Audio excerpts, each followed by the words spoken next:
Muy buenas tardes. Es grato darles la bienvenida al webinar El mito del éxito boliviano, coorganizado por el Consejo Privado de Competitividad, la Asociación de Contribuyentes, el Instituto de Infraestructura, Institucionalidad y Gobernabilidad, el Instituto Peruano de Economía, la ANPADIA y AmCham. El país atraviesa una situación inédita donde el Ejecutivo da señales alarmantes y se plantea simultáneamente una segunda reforma agraria y la nacionalización del gas. Corremos el riesgo creciente de una parálisis total de las inversiones nacionales y extranjeras y que el crecimiento económico se vuelva negativo en los próximos años. Esto está correlacionado con la discusión impulsada por el partido de gobierno sobre la convocatoria a una asamblea constituyente para cambiar el modelo económico y refundar el país y sus instituciones.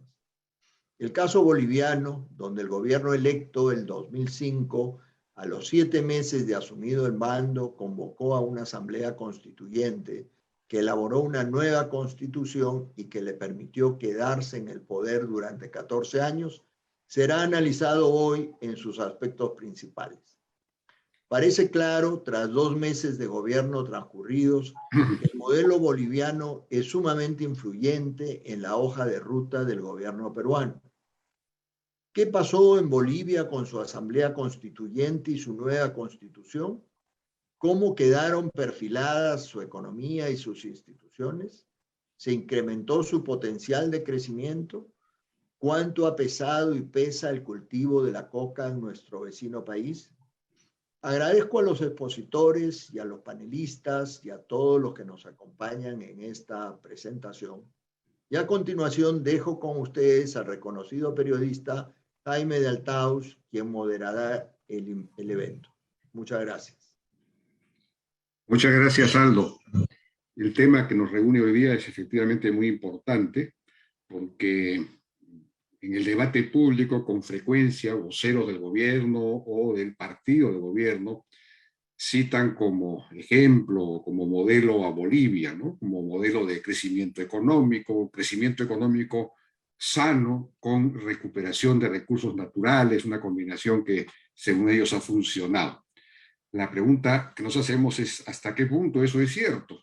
Si efectivamente el crecimiento ha sido tan acelerado y no se han deteriorado los indicadores macroeconómicos, si la nacionalización del gas no produjo el agotamiento de las reservas como parece que ha ocurrido, si la nueva constitución sirvió a la postre pues, para facilitar el control gubernamental del sistema judicial y constitucional, etcétera.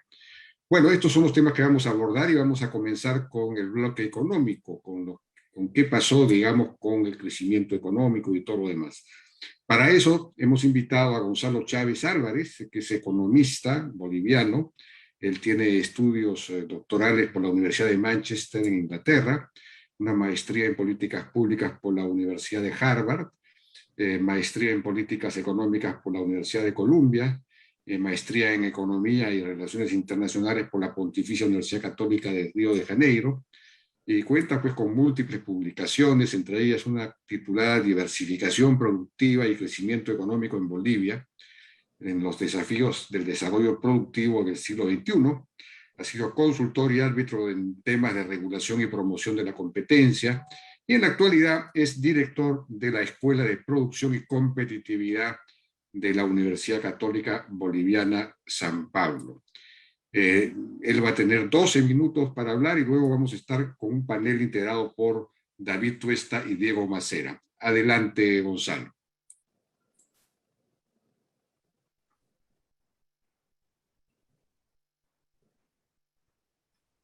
¿No se oye? Hay un problema con el audio. Bueno, muchísimas gracias, digo, por la invitación. Es un placer estar aquí con ustedes. Un gran abrazo fraternal a todos los amigos y amigas de Perú. Espero que algunas de las ideas que voy a compartir sepan, o sea, ayuden a tomar sabias decisiones. En primer lugar, yo quisiera darles 5 mensajes porque tengo apenas 12 minutos. El primer mensaje que quiero darles es que no estamos frente ni a un milagro económico, ni a un mito, menos aún a una novedad económica. No hay ningún modelo nuevo. Este es el viejo nacional desarrollismo, donde el Estado juega un papel súper importante en la distribución del ingreso, que generalmente se asocia a algún boom externo. Entonces, lo que ocurrió cuando entró Morales al poder el año 2006 es que se sacó dos loterías. La lotería de los recursos naturales, los precios del gas, de los minerales y de la soya aumentó significativamente, eso le dio un windfall muy grande a Morales, algo de 60.000, 70.000 millones de dólares, que le permitió tener los recursos para volver con el Estado a la economía, haciendo exactamente lo que se ha hecho en los últimos 100 o 200 años en la economía boliviana. Esto duró hasta el 2013. El segundo elemento de la bonanza externa estuvo vinculado al perdonazo a la deuda externa. El año 2005, la deuda externa boliviana era cerca del 63% del PIB.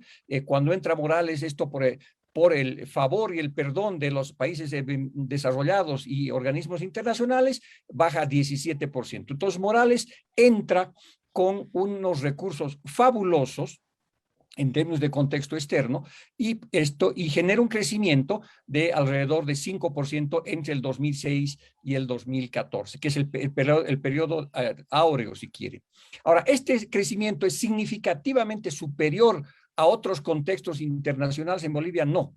¿No es cierto? En realidad reproduce exactamente todas estas bonanzas externas, donde después de que eso ocurre, la economía crece de manera significativa.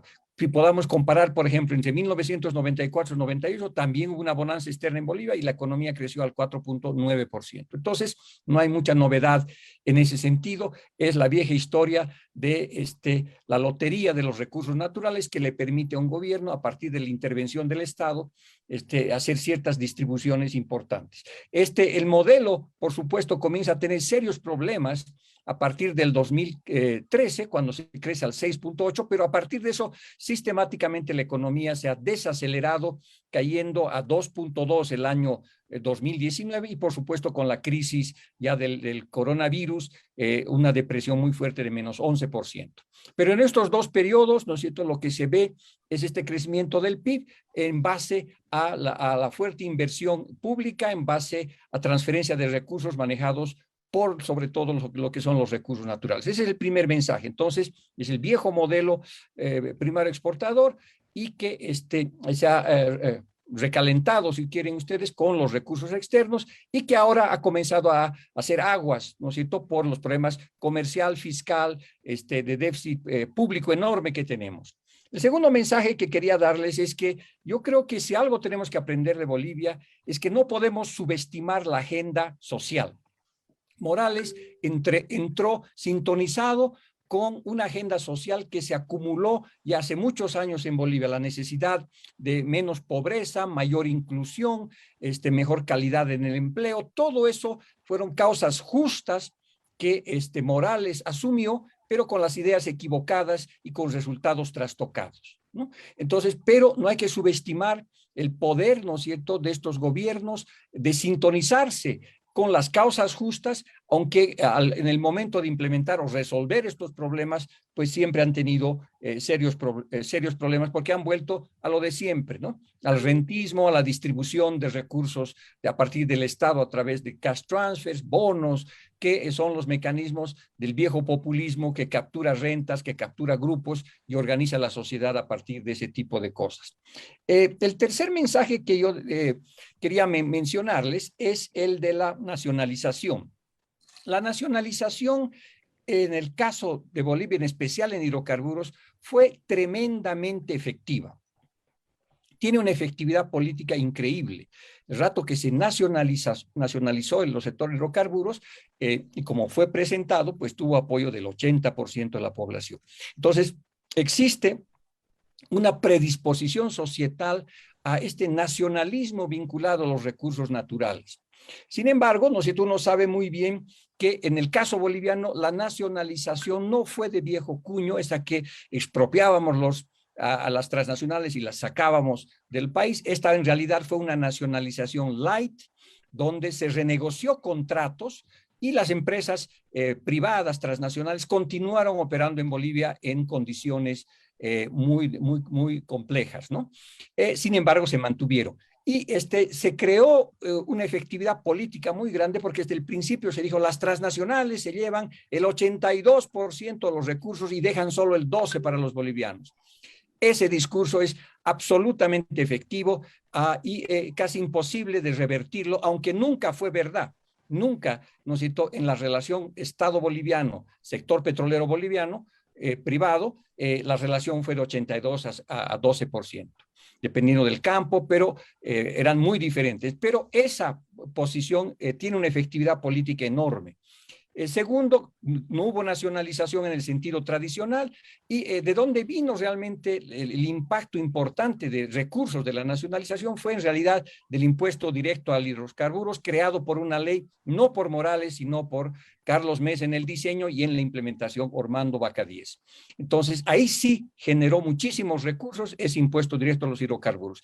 El resultado de la nacionalización, sin embargo, después de 15 años, es que Bolivia, de poder haber sido el centro de distribución de gas natural en América Latina, el Cono Sur en particular, pues ahora está contando los centavos para conseguir recursos para seguir exportando. Entonces, las reservas internacionales, las reservas de gas natural han bajado, no ha habido la inversión suficiente, y por lo tanto, el sector petrolero pues tiene serias dificultades a futuro porque tanto el mercado local como el de Brasil-Argentina no hay la oferta suficiente como para poder abastecer. Fue una nacionalización de gran impacto político, de resultados económicos interesantes por el impuesto a los hidrocarburos, pero ¿no es cierto?, de un impacto negativo sobre el desarrollo del sector de hidrocarburos.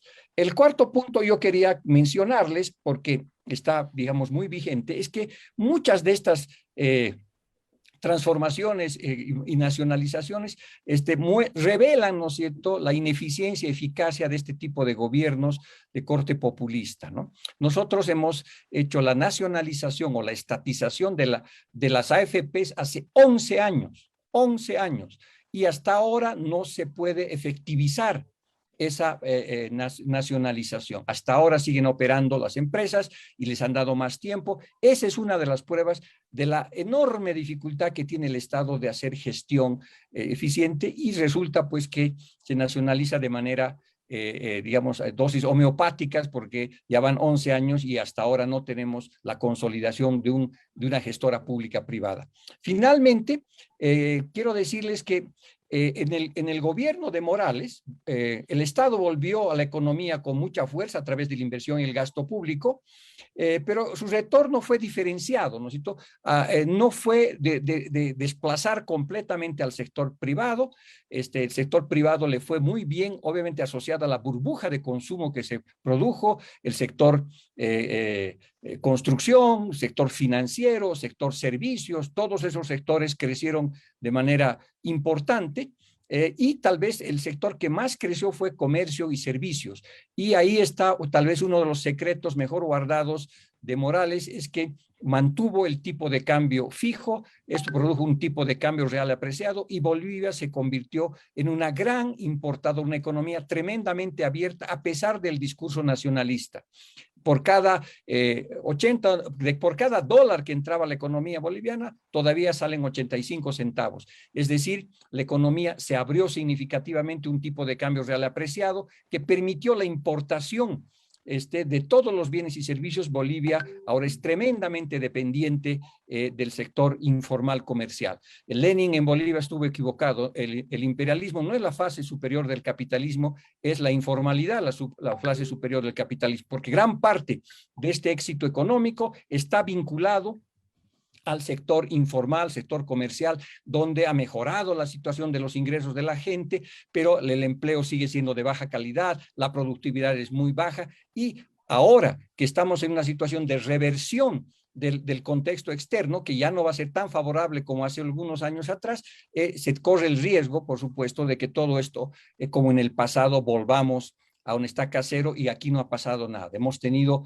un espejismo económico, ¿no es cierto? Este es el viejo modelo que apuesta al tema de la enfermedad holandesa, ¿no es cierto? Crece el sector externo, genera una burbuja de consumo, confundimos consumo con desarrollo económico, pero llega el momento que se acaban las fuentes externas de financiamiento y obviamente el modelo hace crisis de balanza de pagos, crisis fiscal y hay una desaceleración importante en la economía y todo este dinero gigantesco que Morales recibió, pues no sirvió para diversificar la economía, para aumentar la productividad, para mejorar el capital humano. La pobreza, medida en ingresos, probablemente bajó, ¿no es cierto? Pero si medimos pobreza, medida en términos de salud, de educación, saneamiento básicos, no ha pasado de manera nada significativo. Es una reducción de pobreza que está vinculado al ciclo de la economía informal. Entonces, los resultados, para ir terminando, quiero decirles que lo resumo en la frase que había dicho anteriormente, las causas son justas, creo que en nuestros países hay una gran demanda de resolver los temas de pobreza, de inclusión social, de mejores empleos, sin embargo, este tipo de gobiernos como de Morales implementan con las ideas equivocadas, generan una hiperinflación de expectativas de lo que se puede hacer y los resultados siempre son trastocados, ¿no es cierto? Son resultados que son muy pobres a lo que se vea propuesto en un primer momento. Entonces, esa gran expectativa de cambio social y económico queda en el papel. Y eso, por supuesto, se reflejó, por ejemplo, en la Constitución Política del Estado, donde es una poesía a las novedades y a la inclusión social, sin embargo, con muy poca capacidad de aplicabilidad que hay en el país. Entonces, yo diría que en resumen, hay que aprender que hay causas justas que están ahí latentes en nuestros pueblos, ¿no es cierto?, en nuestras economías, y que hay que encaminarlas en el debate a lo que es las ideas buenas, correctas, adecuadas, efectivas, para que los resultados sean efectivos y no se produzca simplemente un fracaso, ¿no es cierto?, en las expectativas de la gente. Yo les digo que lo que sí podemos aprender es que estos gobiernos no se desgastan, no se caen solos, no tienen dificultades económicas y dicen eso va a pasar, no. Lo que en Bolivia no hubo, además, nos vencieron en la batalla de las ideas. No se planteó desde el principio un modelo económico alternativo que le llegue a la gente, que sea capaz de resolver de manera real los temas de la población. ¿No es cierto? Dejamos que el discurso político populista, que es muy efectivo, pues controle el debate nacional y las alternativas pues fueron muy pobres y hasta ahora son 15 años de que no hemos avanzado significativamente. Así que eso sería todo lo que quisiera decirles, que defendamos las causas justas, encaminemos con las ideas correctas y pues tengamos resultados efectivos para salir de este modelo primario exportador que se lo presenta cada cierto tiempo como una gran novedad. O sea, Bolivia podría, como un titular, yo diría, es un museo de grandes novedades. Muchas gracias. Muchas gracias, Gonzalo Chávez, por este resumen apretado de la evolución económica de Bolivia en los últimos 15 años, digamos. Tenemos ahora el comentario de David Tuesta, que es presidente del Consejo Privado de Competitividad. Adelante, David. Muchas gracias, Jaime. Quiero agradecer también con mucho cariño a Gonzalo, que nos ha hecho una presentación, una radiografía, digamos, de lo que es el modelo boliviano, desmitificando, ¿no?, gran parte de la popularidad que se ha ido trasladando a través de la prensa, de algunos medios específicos y, por supuesto, de parte de los que actualmente nos gobiernan y simpatizan con ellos, ¿no? Hay algunos aspectos realmente preocupantes y que tienen similitud, ¿no?, a lo que estamos observando. Es imposible no desligarse a hacer comentario político, porque al final la implementación de políticas económicas y sus consecuencias tienen al final resultados en el ámbito social. Pero, por ejemplo, las condiciones, ¿no?, como nacen estos modelos, que son muy parecidos a los esquemas de sustitución de importaciones, tienen éxito inicial cuando se basan en el sacrificio y en los avances que se hicieron previamente, ¿no? Gonzalo nos ha escrito claramente, ¿no?, que ellos se aprovecharon de una doble lotería, ¿no? El tema de la condonación de la deuda fue una condonación bastante importante, y evidentemente el otro tema de tener una economía bastante ordenada, ¿no? Previo a la ascensión de, a la asunción de Evo Morales, más el hecho, ¿no?, de aprovechar una ingente cantidad de recursos, ¿no?, que les ha permitido de alguna manera apalancarse de acá a futuro. Pero cuando uno revisa las cifras, ¿no?, se nota pues claramente que este apalancamiento al final se termina convirtiendo en una quema de recursos, ¿no? Se combustionan estos ahorros durante todo el tiempo y uno puede observar rápidamente cómo este nivel de, por ejemplo, en el tema de la condonación de deuda, ¿no?, cómo rápidamente esta vuelve a crecer y se dispara justamente a partir del 2012, el 2013, y actualmente el modelo empieza, digamos, a tener problemas. Desde el punto de vista, comparando con la economía peruana, me preocupa esa parte, ¿no? Digamos que se puedan aprovechar justamente haciendo los cambios en el ámbito político, tomar ventaja de esas circunstancias y básicamente tocar el mismo esquema, ¿no? El esquema de tener un modelo, digamos, extractivo, nacionalizado, ¿no?, que empieza a financiar esta idea de la industria nacional sin participación y deprimiendo, digamos, la participación de la inversión privada, ¿no?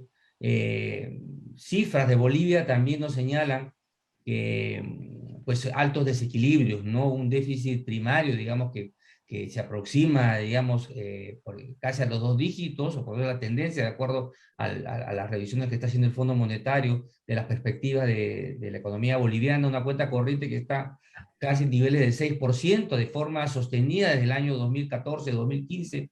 Entonces, no hay por dónde agarrar, digamos, este famoso milagro, ¿no? El tema del tipo de cambio fijo, poco a poco va tomando también carices complicados, ¿no? De hecho, en las condiciones actuales, en el cual el PIB potencial se ha debilitado tremendamente, se hace difícil, ¿no?, ir manteniéndolo en el nivel actual, ¿no? Seguramente esto implicaría ciertas renuncias, ¿no?, ciertos ajustes, que ahí se va a encontrar en problemas el próximo gobierno, perdón, el gobierno actual. Luego está el tema relacionado a cómo manejar el financiamiento, ¿no? Para que este modelo siga funcionando requiere financiamiento, pero por otro lado, las fuentes del gobierno están recomendando, y esto acá lo puede seguramente ir comentando luego Gonzalo, el no pagar la deuda externa, ¿no?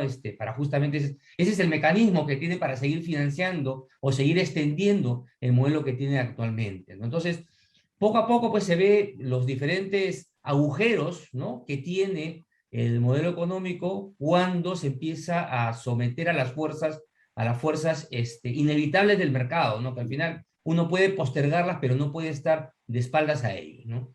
Yo quería hacer estos puntos nada más por el momento y por favor quisiera dejar pues la palabra, entiendo que viene Diego a continuación. Muchas gracias. Sí, muchísimas gracias, David. Ahora el turno a Diego Macera, que es gerente general del Instituto Peruano de Economía. Diego, por favor.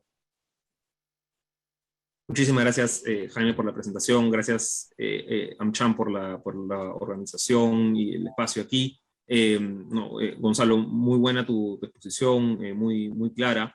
Yo quisiera, para no repetir con David, que coincido totalmente con los puntos que señaló, no traer a colación de repente algunas otras espacios dentro de tu disertación, con los que creo que hay que aprender mucho aquí, ¿no? Y uno es esta reflexión respecto de la necesidad de empatizar con las demandas sociales que son muy reales, ¿no? Y que si no se construye políticamente, ¿no?, una narrativa que las atienda con fuerza, efectividad, eficiencia, y que al final se perciba que realmente hay un Estado eficiente, ¿no?, trabajando para el ciudadano, las narrativas, digamos, desde el otro lado, más populistas, tienen la cancha servida.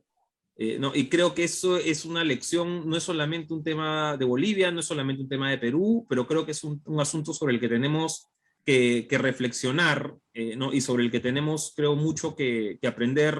Lo estamos viendo de cierto modo similar en Chile, ¿no? Creo que y quizá próximamente en Colombia. ¿No? Entonces es una historia repetida en la región y creo que hay que prestarle muchísima atención a lo que nos dice y a lo que se expone. Otro punto sobre el que quería profundizar es los periodos de bonanza ¿no?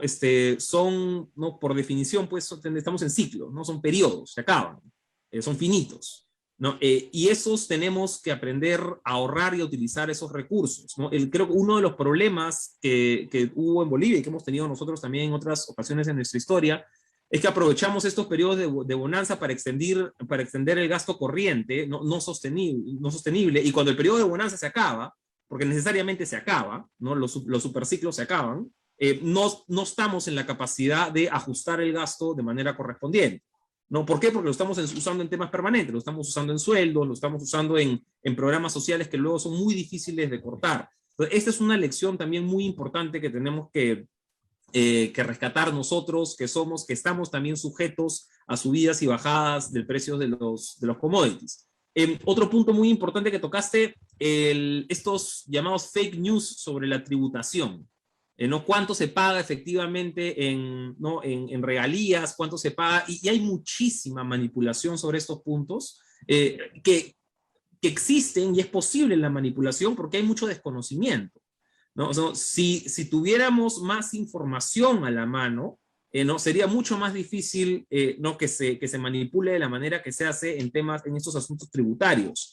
Pero lo estamos viendo también en el caso peruano, ¿no? Cómo se usa ahora con el caso del gas, probablemente se va a usar también con el caso de la minería. Entonces creo que parte de la responsabilidad que tenemos es de transmitir más y mejor información sobre cómo se están recaudando los recursos y de cierta manera también cómo se están usando, ¿no? Que es la otra parte de la moneda de la que a veces nos olvidamos. Y ya para ir terminando, un punto que no es menor, que nosotros recogimos en el IPE, y que creo que demuestra la naturaleza del dinamismo económico en diferentes entre las economías bolivianas y peruanas, es que, claro, en Bolivia tienes una inversión privada, pues que es algo menos del 10% del PBI, ¿no? Mientras que en el Perú todavía tenemos una inversión privada que es casi el 20% en un buen año, ¿no? Más cercana al 18% del PBI. ¿No? Entonces, esa es una matriz de productividad sustancialmente diferente, ¿no? De 8 o 9% del PBI de inversión privada a más cercano 18, 19. Y este es el dinamismo que te da sostenibilidad al modelo, al sistema a lo largo del tiempo.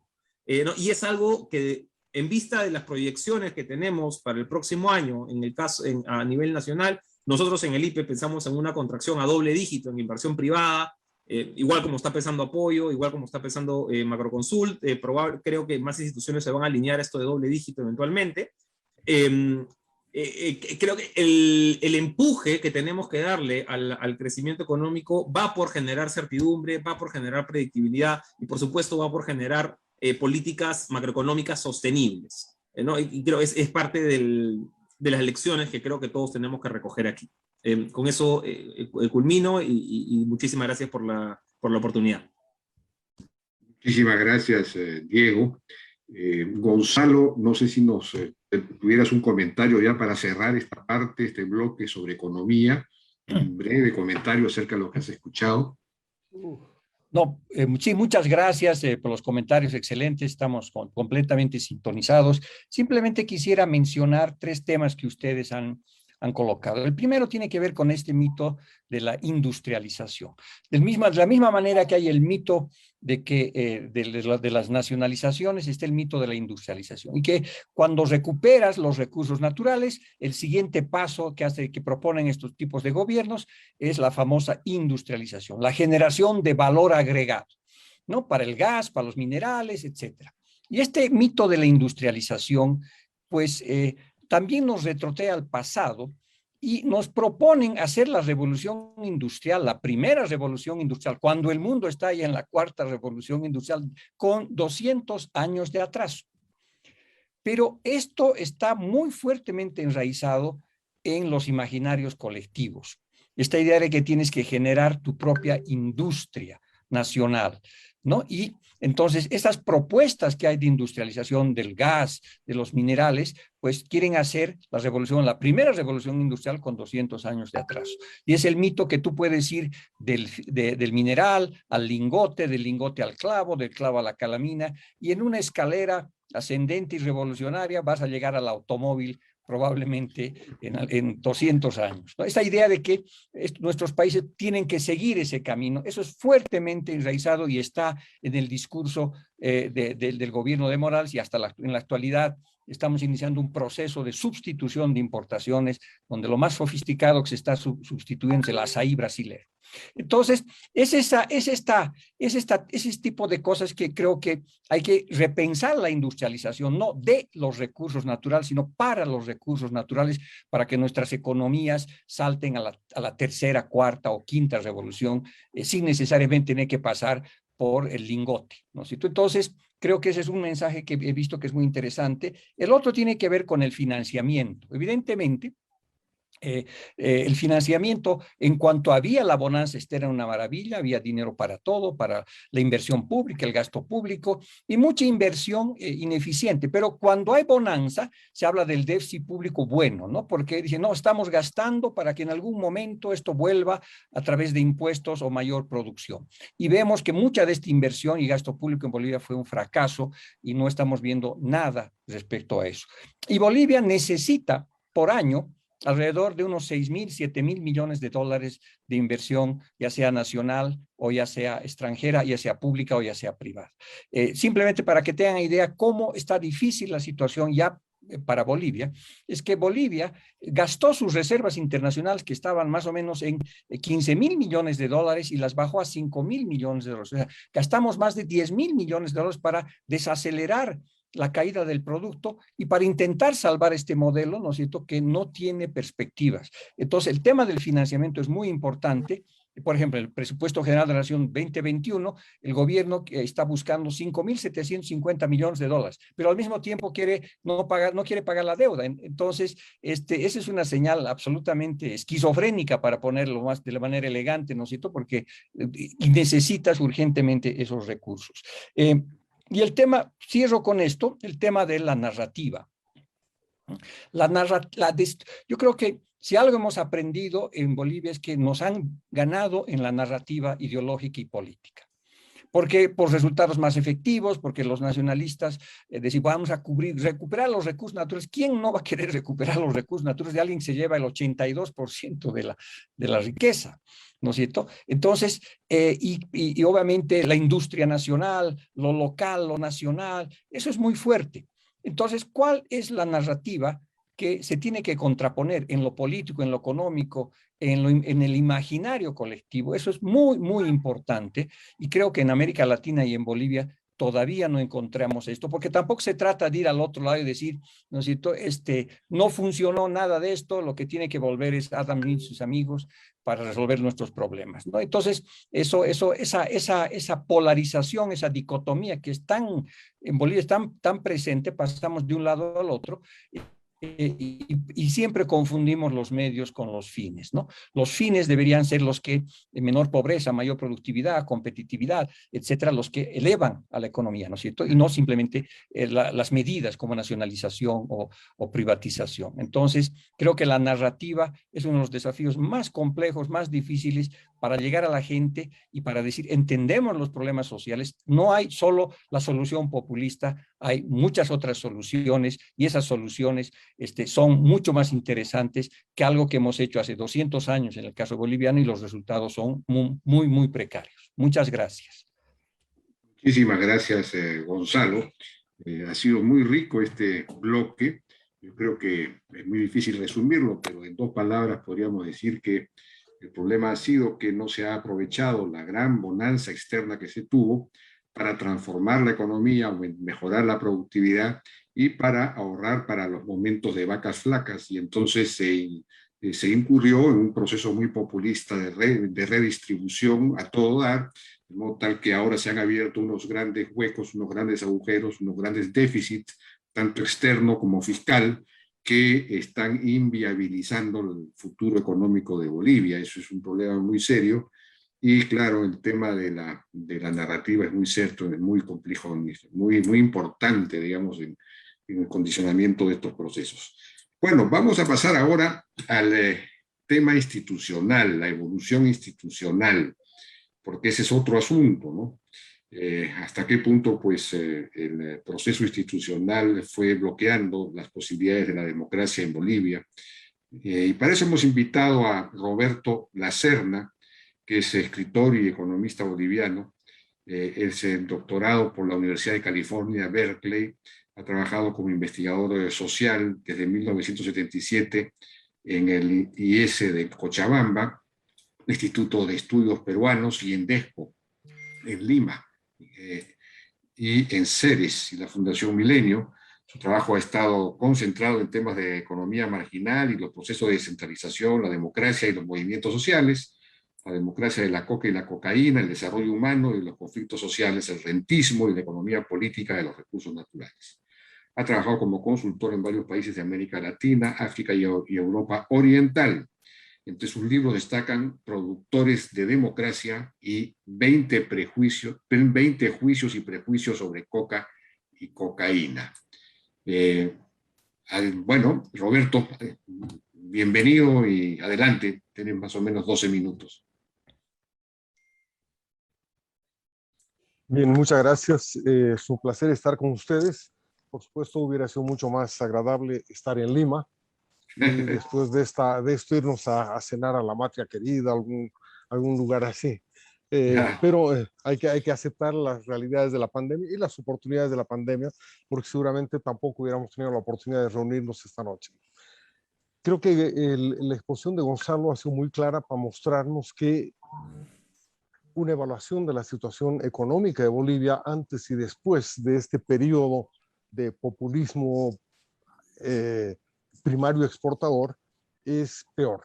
La economía se ha deteriorado realmente, aunque el tamaño que tiene ahora esta economía y el tamaño del mercado que tiene esta economía es mucho mayor que hace 15 años, pero se ha deteriorado en términos de que es mucho más dependiente de mercados externos y de las exportaciones, es mucho más vulnerable y ha perdido mucho de su capacidad productiva. En este momento, una gran cantidad de los pequeños y medianos productores se han convertido en semi-importadores, ¿no? Porque con un dólar barato, pues es mucho más barato importar de los países vecinos, de Perú, de Chile, Argentina, Brasil, etcétera, que producir sus propios productos. Entonces hay una industria disimulada que pone etiquetas de industria boliviana, pero que en realidad más de la mitad de eso es posiblemente importación directa. En todo caso, no me voy a entretener en el tema económico. Creo que Gonzalo ha sido muy claro y les ha dado una imagen muy precisa del deterioro de la economía boliviana en estos años. El tema que me toca hablar es de la institucionalidad. Y la pregunta que uno se hace es, bueno, ha habido una asamblea constituyente, hay continuidad de la democracia, hay estabilidad, está mejor el país en términos institucionales, y la verdad es que cualquier indicador que ustedes busquen, van a encontrar que ha habido también un deterioro muy marcado. Ya sea que busquen los indicadores de institucionalidad del Banco Mundial o los que hacía antes el Banco Mundial, los que hace el World Justice Project sobre la situación de la justicia, en fin, cualquier indicador que uno vea se va a dar cuenta de que la situación boliviana se ha deteriorado. Las instituciones funcionan cada vez peor, la burocracia no funciona bien, es cada vez más evidente la falta de respeto a la ley, es cada vez más difícil hacer valer la vigencia de los contratos, la vigencia de los derechos de propiedad, de los derechos de las personas, de los grupos, etc. Ha habido un deterioro muy, muy marcado. La pregunta no es en este momento que hagamos una descripción de cuál es la situación de la institucional de Bolivia, sino por qué se ha llegado a este nivel de deterioro tan grande. Porque es de ahí que podemos aprender los países como el Perú, que todavía no hemos entrado a esa situación. Y en el cómo se llegó a esta situación, obviamente tiene que ver con cómo se llegó a elegir a Evo Morales, con una mayoría tan aplastante además en el año 2005, y él inició su gobierno en el año 2006. Y por supuesto ahí gran parte de la culpa la tenemos los demócratas, porque obviamente la democracia es también tolerante con los no demócratas y suele ser a veces demasiado tolerante con los no demócratas. Y fuimos además como sistema político democrático, fuimos casi suicidas en la competencia entre partidos, etc. Recuerden ustedes que en Bolivia desde el año 85 hasta el año 2000 más o menos hubo lo que se llamó la democracia pactada.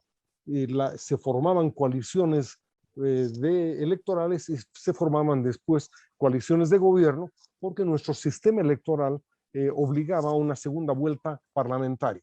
Entonces era un sistema semiparlamentario que facilitaba el pacto, obligaba al pacto, obligaba al diálogo. Pero obviamente esto contrastaba mucho con la competencia electoral. En la competencia todos se acusaban, especialmente la acusación más fácil, de corruptos. Son corruptos, se robaron, hicieron, etc. Muchas veces sin verificar la magnitud, la dimensión o la realidad de esa acusación. Pero cuando todos terminan acusándose de corruptos, el mensaje ante el pueblo es, bueno, son corruptos, si se conocen bien, son corruptos. Pero lo peor no es solamente que se conocen bien y todos son corruptos, sino que además, después de haberse acusado de lo peor, llega el momento de pactar y pactan, y gobiernan juntos, y se meten en cama juntos. Entonces, ante los ojos de la población, fue un autoerosionar la situación de cada uno de los partidos y del sistema mismo, hasta que, por supuesto, aparece el outsider perfecto que dice, bueno, aquí viene alguien de fuera del sistema, limpiecito, puro, santo, etc. Evo Morales no era de fuera del sistema, todo lo contrario, había sido diputado ya por más de 20 años, en el momento en que llega a candidatar a la presidencia con perspectivas de victoria, pero logra presentarse como el nuevo, el que encabeza el movimiento indígena, la reserva moral de la humanidad, el que viene desde el lado de la pureza de la izquierda, en fin, logra aglutinar en sí mismo una convergencia de demandas que tenían larga data. Gonzalo ha mencionado sobre todo las sociales, que suele manipular con bastante eficacia el marxismo, pero en este caso había una demanda antirracista, anticolonial, que también enarbola el movimiento indígena, una demanda antiimperialista y nacionalista, que también tiene una larga historia, y esta demanda de pureza política que viene arrastrada. Y en ese articulado, la idea de la Asamblea Constituyente fue fundamental, ¿no? Y la idea de la Asamblea Constituyente le permite al movimiento emergente, digamos, plantear una demanda muy concreta que no tenía absolutamente nada más de concreto en sus articulados, porque nunca se discute ninguna propuesta específica de qué es lo que se quiere cambiar. La idea es, ¿qué quieres cambiar? Todo está mal, pero dime una sola cosa que quieras cambiar para que discutamos en el debate político. No, todo está mal, hay que cambiar, hay que votar todo, hay que empezar de nuevo, hay que empezar de cero. Y entonces la propuesta de la Asamblea Constituyente se convierte en un verdadero caballo de Troya, dentro de la cual se meten el indigenismo, el anticolonialismo, el antirracismo, todos los antis que uno quiera ver, sin necesidad de especificar una sola propuesta concreta, fuera de la que ya mencionó Gonzalo, que tenía que ver con la estatización o la nacionalización de los recursos naturales. La reforma constitucional, entonces, es un mecanismo que permite unir todas las promesas de la manera más concreta. Debe haber una asamblea, pero al mismo tiempo menos comprometida posible. Todos los bolivianos terminaron votando y apoyando una asamblea porque era bueno hacerlo, porque había que cambiar todo, vamos a limpiar toda la casa, vamos a empezar de cero, es una maravilla, así que podemos empezar de cero. Y ahí entraron la mayor parte de los partidos sistemáticos también, en la idea de que, claro, verdad, es justa la demanda, tienen razón, podemos entrar, vamos a ser nosotros parte de esta reconstrucción, podemos controlar, evitar que tengan los 2/3, podemos evitar que manipulen en exceso y podemos conseguir una constitución mejor que la que tenemos.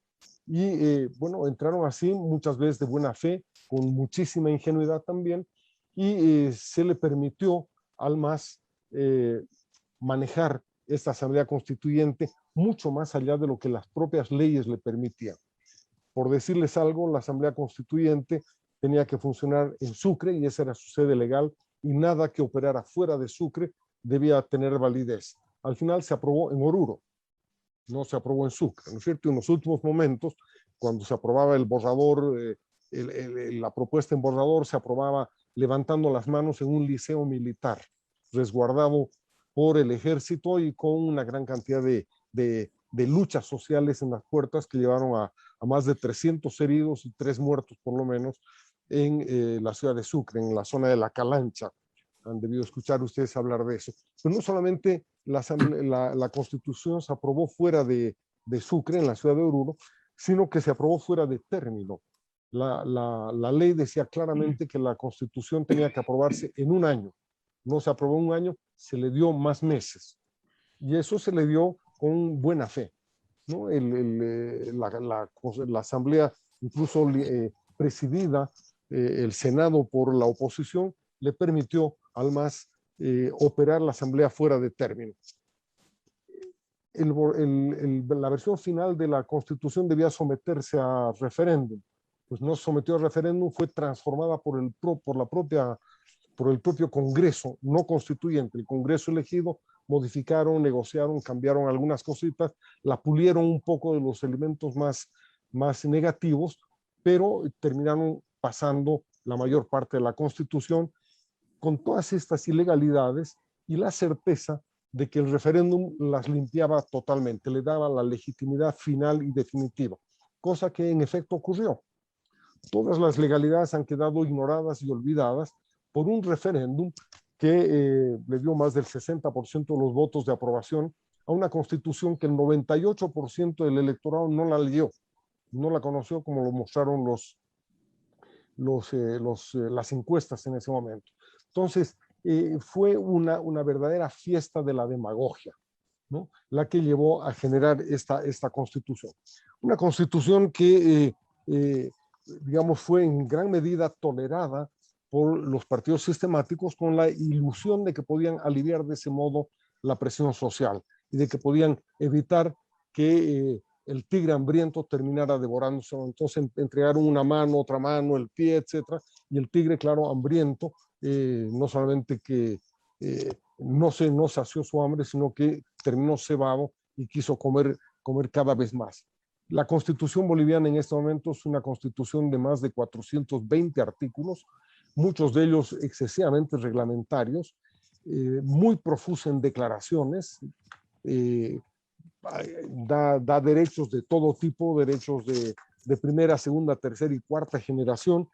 Es muy confusa en su redacción y muy contradictoria incluso en algunas de sus normas. De hecho, ha resultado inaplicable en muchos aspectos, pero en el más serio ha resultado extremadamente eficiente. Le ha dado el control del sistema judicial al Poder Ejecutivo. Es decir, eliminó totalmente la independencia de poderes, en absoluto desmedro del Poder Judicial. El mecanismo fue aparentemente muy democrático, ¿no? La elección popular de los jueces. Pero para elegir a los jueces se han reservado para la mayoría parlamentaria el derecho de elegir a los candidatos que llegan a los jueces. La población ha rechazado esto, la oposición lo ha rechazado, pero como está en la Constitución y está en la ley orgánica que pone en marcha esa Constitución, pues no importa que la oposición logre el 65-70% de rechazo a la elección de los jueces, esos jueces de todas maneras son elegidos. Y son elegidos con el 3, 4 o 5% de la votación popular. Y tienen una atribución extraordinaria a tal punto que el Tribunal Constitucional de Bolivia en algún momento ha declarado inconstitucional la propia Constitución al habilitar para una nueva elección a Evo Morales, ¿no? Declaró que era inaplicable uno de los artículos de la Constitución. Entonces, este es en el fondo el límite, la piedra de toque. Si ustedes abren un periódico hoy día en Bolivia van a ver cualquier cantidad de indicios muy claros de debilidad institucional, ¿no? Sindicatos que expropian los terrenos a una familia y la expulsan, la expresidenta Áñez, detenida por más de 200 días sin juicio ni acusación formal en contra de lo que dicen las leyes. Si ustedes van a hacer notariar un contrato, no pueden ir solos, tienen que ir todos los firmantes simultáneamente, llevando no solo su documento de identidad, sino además una fotocopia firmada delante del notario, etcétera, porque ya nadie confía en nadie y el Estado no confía en los notarios de fe pública tampoco. ¿No? Son pequeños indicios que tienen que ver, que quiero mostrarles cómo el sistema institucional boliviano ha entrado en un deterioro casi absoluto, ¿no? Y la clave de ese deterioro está, vuelvo a decirlo, en el sistema judicial.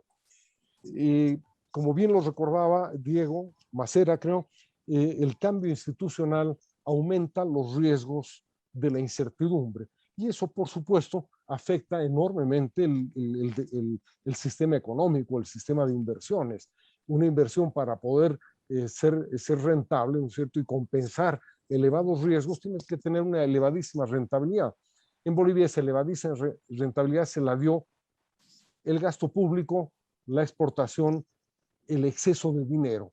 El gobierno ha botado sobre todos los problemas una gran cantidad de dinero para tapar esos problemas y para evitar que se conviertan en verdaderas trabas. Entonces ha aumentado la oportunidad de la corrupción, la oportunidad del mal negocio, del negocio inadecuado, pero al mismo tiempo, ¿no es cierto?, ha desplazado las inversiones más efectivas, más eficaces, etc.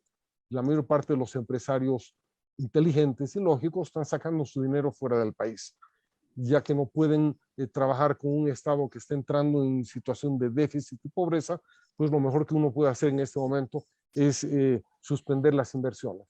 Y esto tiene que ver entonces con el futuro. Bolivia iba a despeñarse, ¿no es cierto?, muy rápidamente con ese tipo de asamblea constituyente, con ese tipo de deterioro institucional, pero como lo ha mostrado la presentación anterior de Gonzalo, le llegó el enorme salvavidas desde el exterior, en la forma del perdón de la deuda y en la forma de precios elevadísimos para las exportaciones de gas y minerales. Como punto final, yo quisiera simplemente llamar la atención a la oportunidad que ustedes tienen todavía de defender lo que es la piedra angular de la democracia, a la que muy pocas veces le prestamos atención, pero que resulta ser elemental, esencial, que es el Poder Judicial. Estos proyectos populistas, nacionalistas del socialismo del siglo XX tienen una visión de la democracia que es extremadamente concentrada en la dinámica electoral.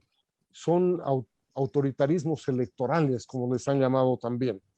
Bueno, esa dinámica es tremenda, es feroz, sobre todo porque permite movilizar un electorado relativamente ignorante con fáciles clichés, con fáciles demandas, con mucha demagogia.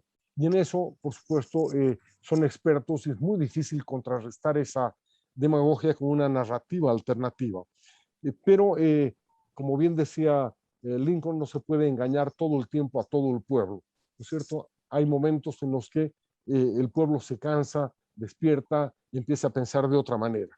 Y por eso es urgentísimo que una democracia se defienda balanceando el otro pilar que tiene, que es el del imperio de la ley. Es urgente que defendamos la democracia como Estado de Derecho, defender la legalidad, el principio de independencia de poderes y defender el poder judicial, porque por muy malo que sea y por muy poco independiente que sea, cualquier nivel de independencia es mejor que ninguno. Entonces, me parece que es fundamental que nos concentremos en el Perú, sobre todo en defender lo que queda de legalidad y del poder judicial, y en Bolivia a recuperar lo que se pueda de independencia del sistema judicial, si es que queremos realmente defender la democracia o volver a la democracia. Que vuelvo a insistir, no es solamente elecciones y electorales, sino es sobre todo defender la legalidad y la institucionalidad. En Bolivia prácticamente la hemos perdido, lo poco que queda habrá que defenderlo con uñas y dientes y tratar de recuperar a partir de ahí un principio de legalidad y un Estado de Derecho. Gracias, Jaime, por esta oportunidad. Más bien, muchas gracias a ti, Roberto. Nos has pintado un cuadro realmente muy preocupante, terrible, acerca del deterioro de la institucionalidad en Bolivia, y nos has hecho una advertencia muy, muy, muy oportuna a partir de lo que ha ocurrido en nuestro hermano país. Bueno, tenemos los comentarios de Milagros Maraví, primero, que ella es abogada, socia del estudio Rubio Leguía Norman. Adelante, Milagros, por favor. 3 minutos si fuera posible. Sí, buenas tardes. Muchas gracias a AmCham y a los demás organizadores de este evento. Uno podría decir que guerra realizada no mata gente, viendo a nuestros países vecinos que están en un camino que nosotros recién estamos comenzando en algunos puntos, ¿no? De hecho, en la campaña se planteó muy transparentemente que la promesa, como dicen, esta promesa vaga de una asamblea constituyente para una nueva constitución, porque se necesita una nueva constitución, no se sabe por qué, pero se necesita una nueva constitución, ¿no? Y hablando de temas muy simples de entender, aunque fueran mentiras, que es que la Constitución no establecía el derecho a la educación o a la salud, ¿no? Y por supuesto que la Constitución sí lo tenía, ¿no? Pero como dicen ustedes, al final el discurso se convierte en verdad.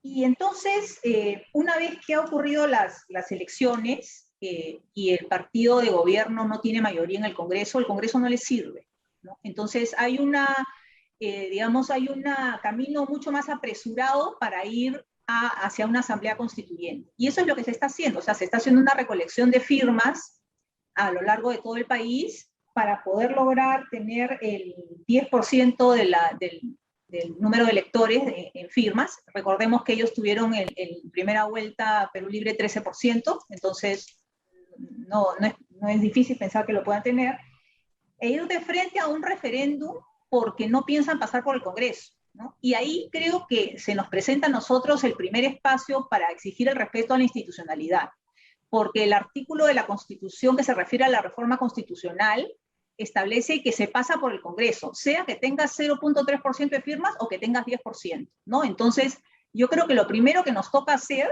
es no sentarnos a mirar la película como que está pasando lo mismo que en Bolivia o está pasando lo mismo que Chile, y el Congreso, la verdad que yo no digo que en lugar de estar interpelando ministros, pero el Congreso hasta ahora no hace nada para que sea muy claro legalmente que esa iniciativa, esas firmas van a pasar por el Congreso, y el Congreso tendrá que evaluar si frente a 10%, 15% o la cantidad de firmas que hay, ¿no? Frente a ese apoyo popular, decide no aprobar esa reforma constitucional para que haya una asamblea constituyente y haya un referéndum, ¿no? Entonces, creo que eso es lo principal que hay que tener en cuenta. O sea, hay que enfocarse en qué cosa es lo más importante que hay que hacer en materia institucional ahorita, porque el camino ya está pintado y hay que ser ingenuos para pensar que el tema no va a seguir.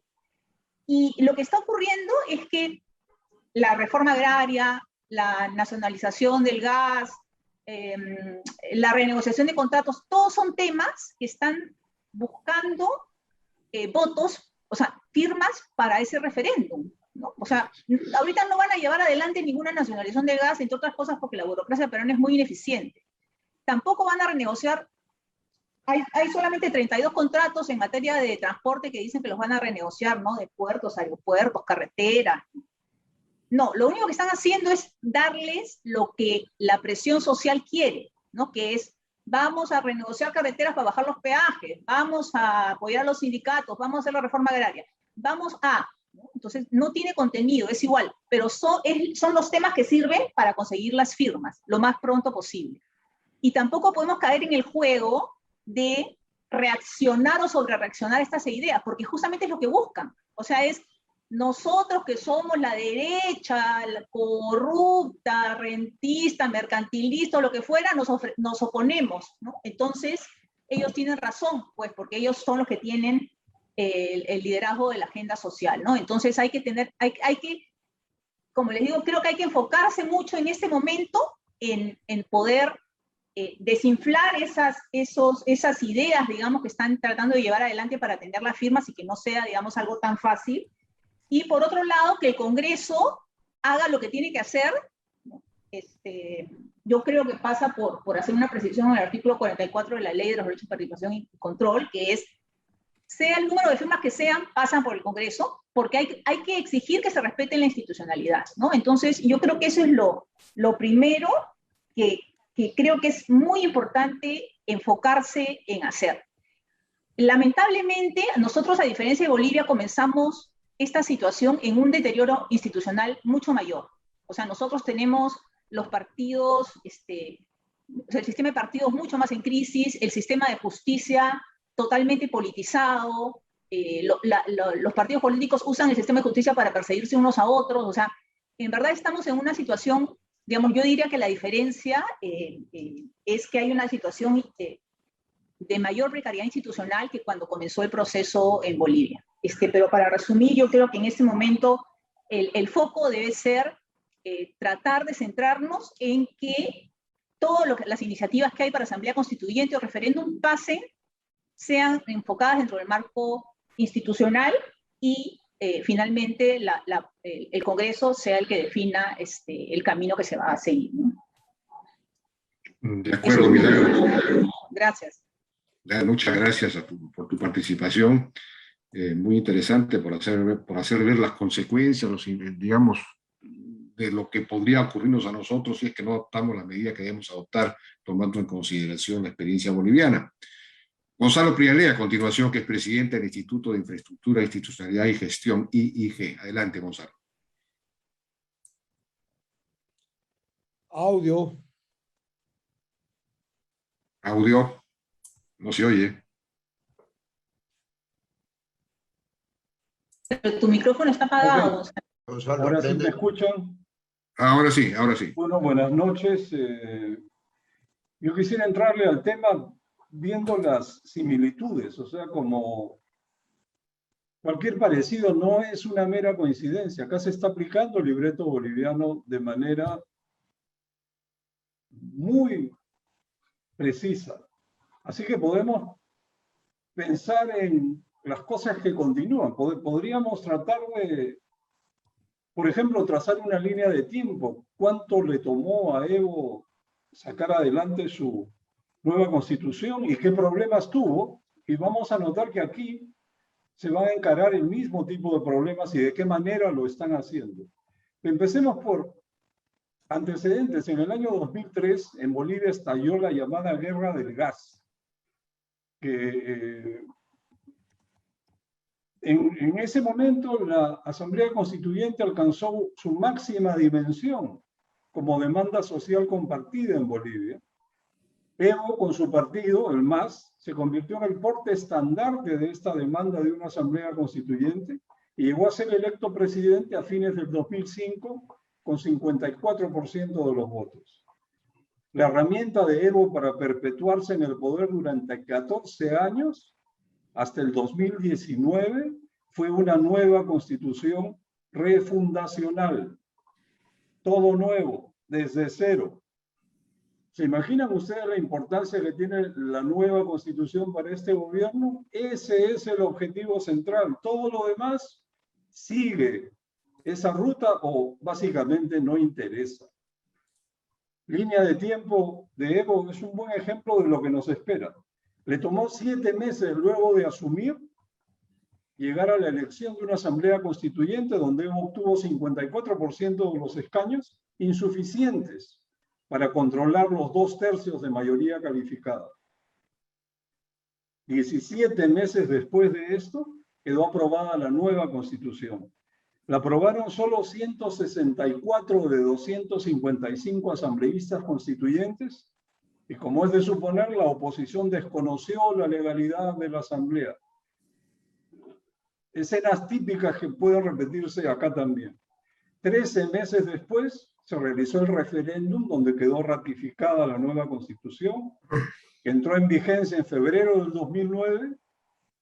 En resumen, a Evo le tomó 37 meses culminar el proceso e instaurar lo que él llamó el socialismo comunitario. Eso puede ser algo como lo que nos espera. Ahora, ¿qué problemas tuvo Evo en el proceso? Que seguramente son los problemas que tienen enfocado, que está enfocando el gobierno actual. En primer lugar, antes de la elección de la Asamblea no logró que se adopte un mecanismo de elección a su medida para asegurar la mayoría de 2/3 de los asambleístas. No lo logró hacer. Por otro lado, desde el inicio de la Asamblea Constituyente, pese a que la ley de convocatoria estipulaba el respeto de la Asamblea a los poderes e instituciones del Estado boliviano, Evo y el MAS defendieron el carácter originario de la Asamblea Constituyente, que la hacía superior e independiente de todos los poderes establecidos. Ahora, el problema central para Evo fue el mecanismo de aprobación de los artículos de la nueva Constitución, y su partido logró, forzando la letra, que las decisiones de la Asamblea, en vez de tomarse por 2/3 de los votos, se tomaran por la mitad más 1 de los votos. Con esto tenía el control asegurado porque tenía esa cantidad de votos. La oposición defendió la mayoría calificada, pero perdió. Tras semanas de discusiones, el movimiento al socialismo de Evo utilizó esa mayoría absoluta de la mitad más 1 y declaró a la Asamblea Constituyente originaria y cerró su circuito. De esa manera el Congreso pasa a ser la quinta rueda del coche. Ahora, ¿qué nos espera acá en el Perú? Porque creo que se nos vienen tiempos muy movidos.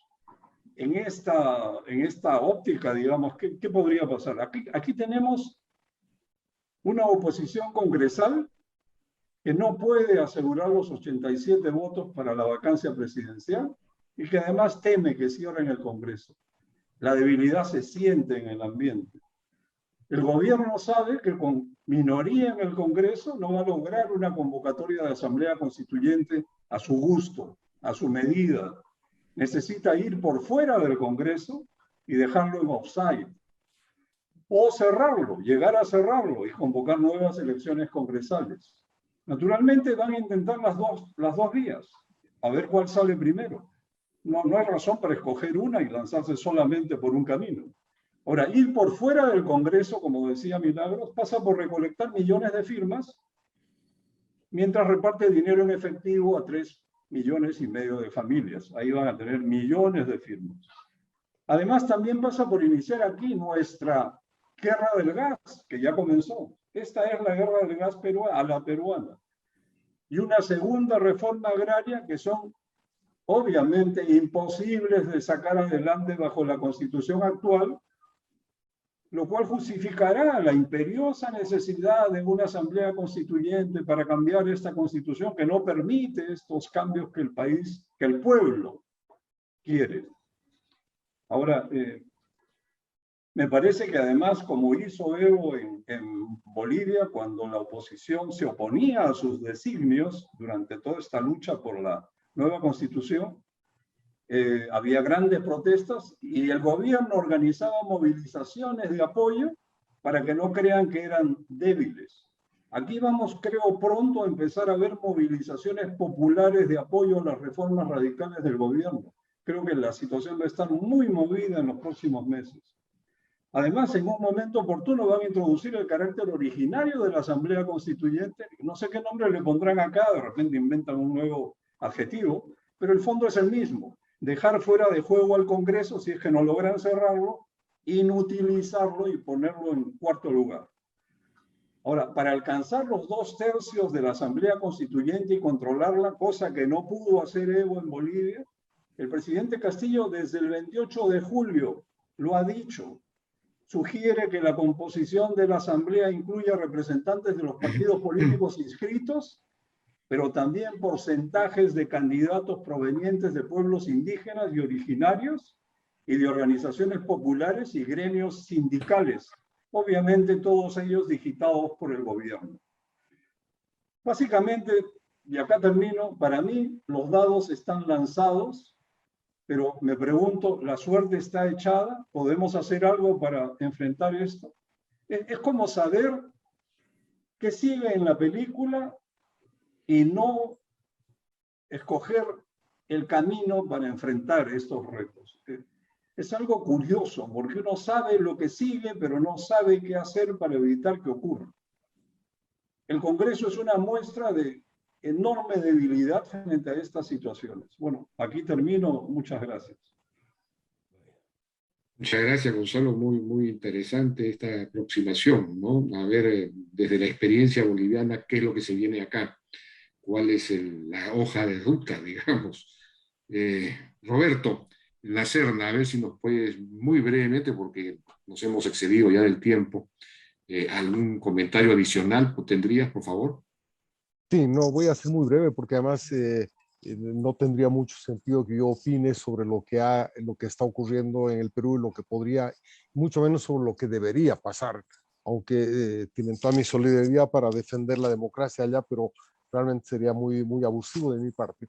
En el caso boliviano creo que se presentó un problema muy serio y fue la incapacidad de los partidos políticos del sistema para no solo defender lo que había sucedido, que era defendible, sino porque salieron al debate avergonzados por una agenda social que estaba incumplida. Y les parecía insuficiente a ellos también mostrar los pocos logros que se habían alcanzado en esos años. Entonces, teníamos una agenda liberal, si ustedes quieren, sin defensores. El único defensor quedó totalmente aislado en esa agenda, e incluso los partidos del sistema abrieron la puerta a la Asamblea Constituyente, que no estaba prevista en la anterior Constitución, ¿no? La abrieron en la idea de que, bueno, si mostraban cierta tolerancia, podían ser parte del proceso, jugar un rol influyente y conducir el proceso. Pues terminaron devorados con ese proceso porque le abrieron la puerta al tigre, y el tigre entró a la jaula y los despedazó y los botó de la jaula, ¿no?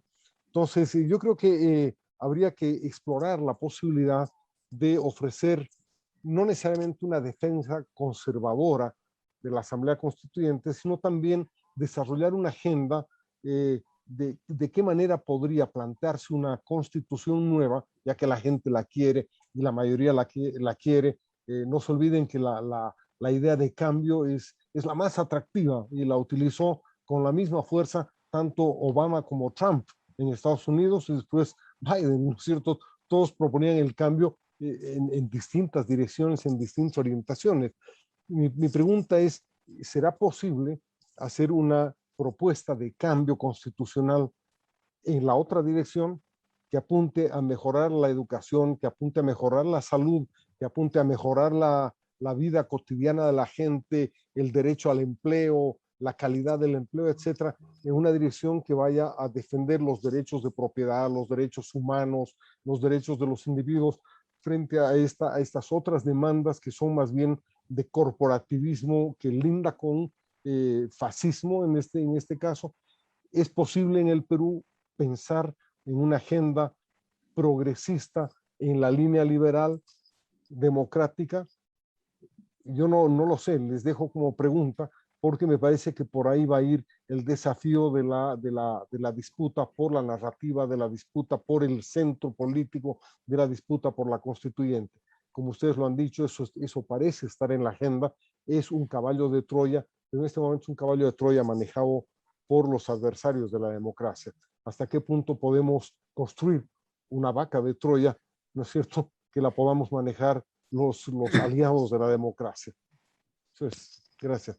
Interesante, ¿eh?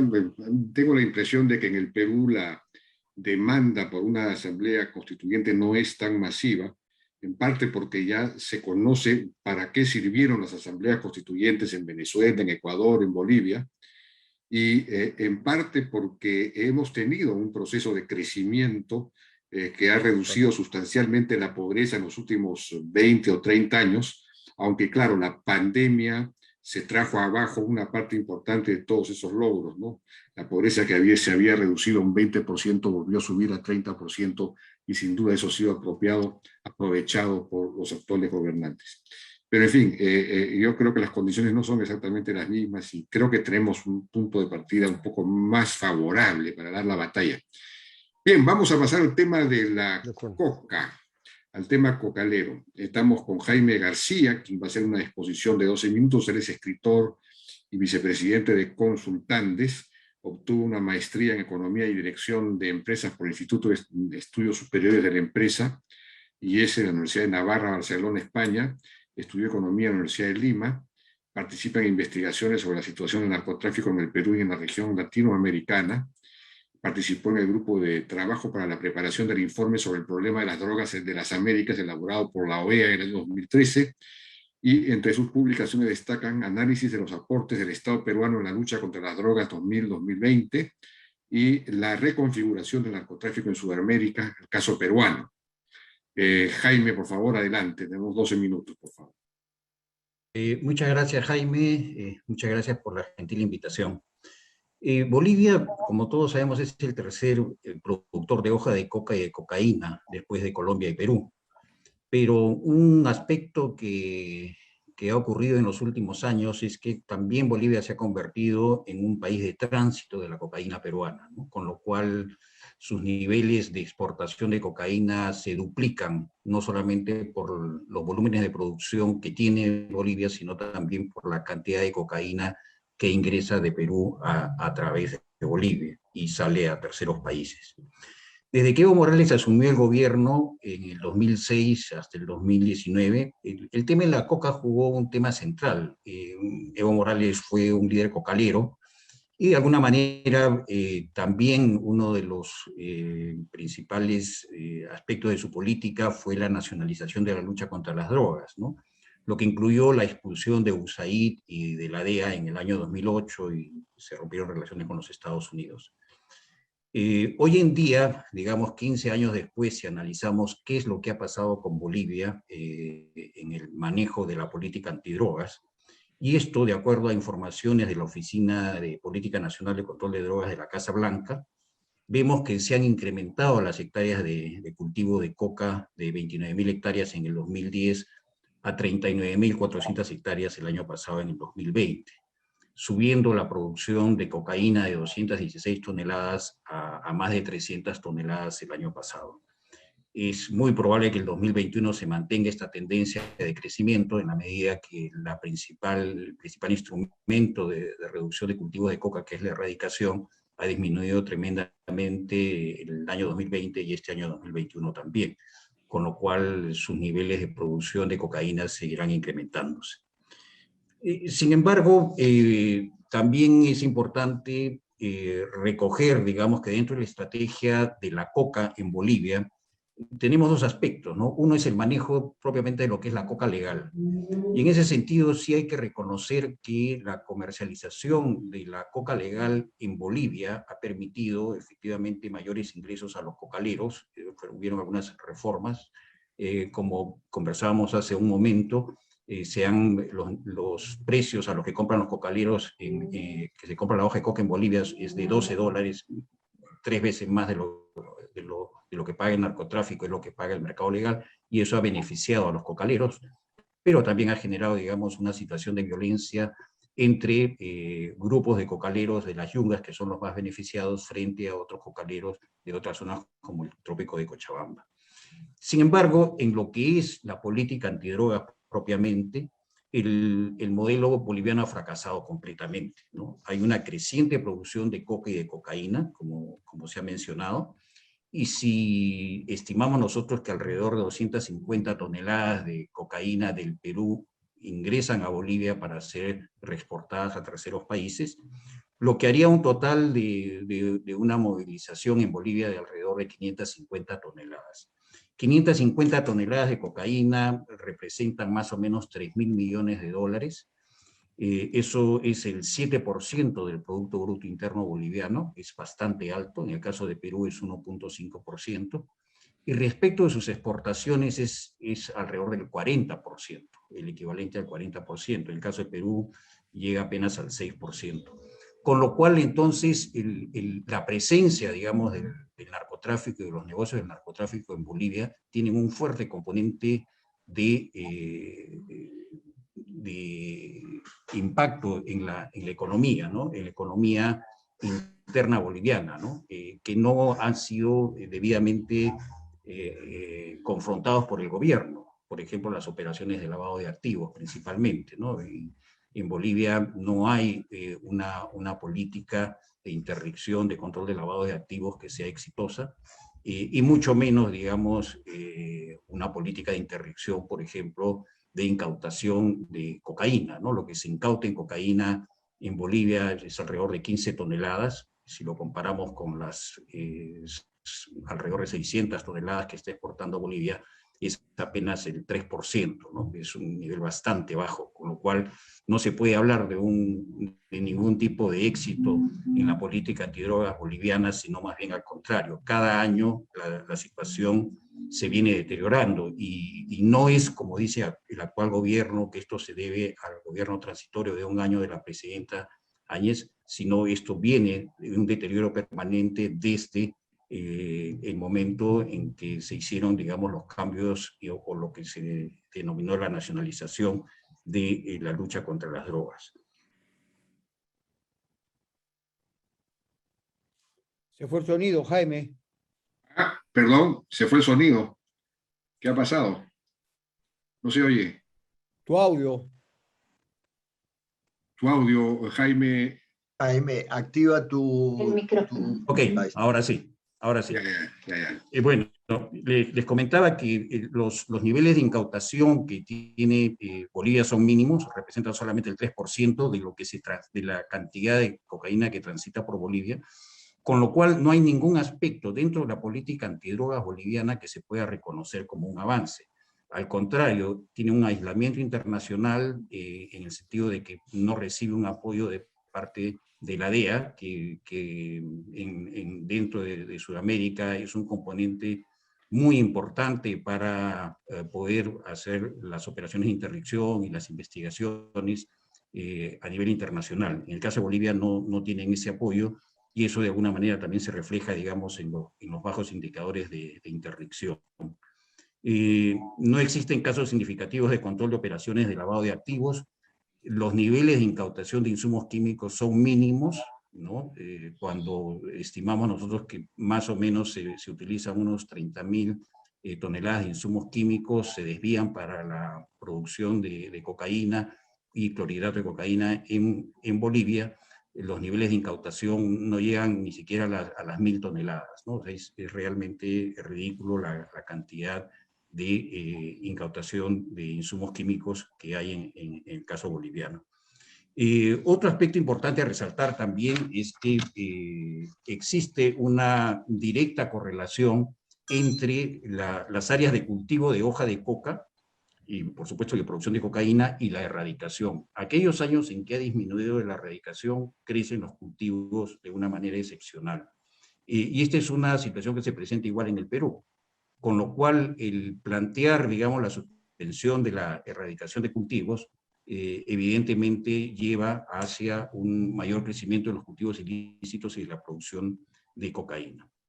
Ante esta situación, entonces, ¿qué es cómo se refleja esto dentro de lo que se viene proponiendo en el caso peruano? En el caso peruano se quiere emular, de alguna manera, el modelo boliviano. Es más, Evo Morales ha estado 3-4 veces en el Perú, de alguna manera tratando de desarrollar alguna estrategia con los grupos cocaleros, con los dirigentes cocaleros, para poder nacionalizar también la lucha antidrogas en el Perú. En el caso de Bolivia, por ejemplo, el viceministro de Defensa Social y Sustancias Controladas es un dirigente cocalero de la zona donde el 94% de la producción va al narcotráfico, ¿no? Y esta es una cifra de Naciones Unidas en Bolivia, que es el viceministro Jaime Mamani.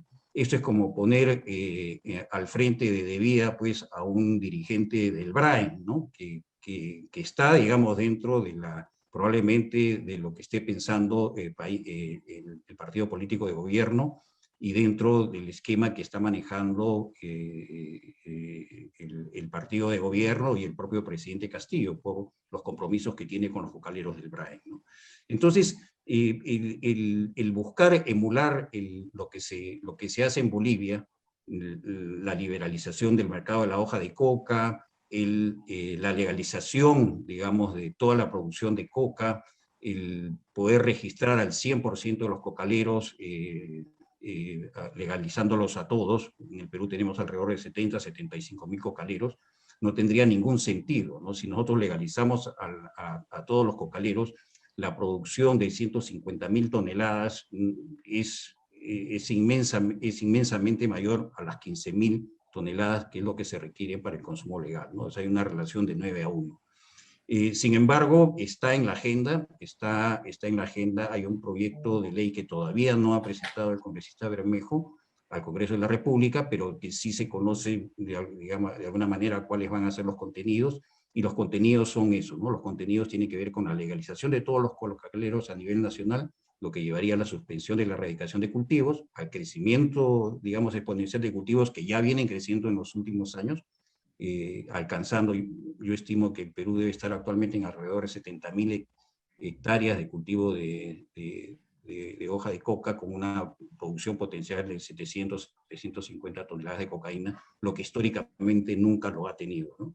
Entonces, ya para finalizar, es muy peligroso los planteamientos que vienen haciendo desde el gobierno respecto de emular, digamos, la política antidrogas de Bolivia, en la medida que no hay ningún indicador en lo que se refiere al tema antidrogas de Bolivia que pueda darse, digamos, como un caso de éxito. Es más, Bolivia ni siquiera ha podido en todos estos años apoyar al Perú en, de alguna manera, controlar el espacio aéreo y evitar que los miles de vuelos que se dan al año de narcoavionetas bolivianas que vienen al Perú a recoger drogas todos los días.